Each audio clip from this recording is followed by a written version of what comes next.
अस्सलाम वालेकुम नाजरीन, आप देख रहे हैं न्यू बीबीसी न्यूज एचडी और मैं हूं आपकी मेजबान सना चौधरी। शामिल करते हैं आज की अहम खबरें।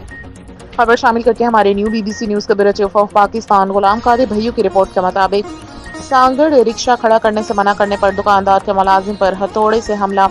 सांगड़ एमए जना रोड पर दुकान के सामने रिक्शा खड़ा करने से मना करने पर रिक्शा ड्राइवर मुश्तइल हो गया और दुकान पर काम करने वाले मुलाजिम पर हथौड़े से हमला कर दिया, जिसके नतीजे में वो शदीद जख्मी हो गया।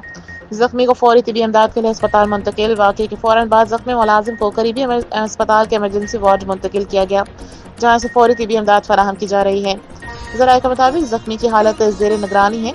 इत्तला मिलते ही पुलिस बर वक्त मौके पर पहुंच गई और शवाहिद इकट्ठे करके वाक़े की तहकीकात का आगाज कर दिया। पुलिस हुकाम के मुताबिक मुलजिम रिक्शा ड्राइवर फरार हो गया है, ताम इसकी तलाश के लिए कार्रवाई जारी है। मुलजिम जल्द कानून की गिरफ्त में होगा। पुलिस का कहना है कि मुलजिम की गिरफ्तारी के लिए छापे मारे जा रहे हैं और जल्दी से कानून की गिरफ्त में ले लिया जाएगा। वाक़े के हवाले से मजीद कानूनी कार्रवाई अमल में लाई जा रही है।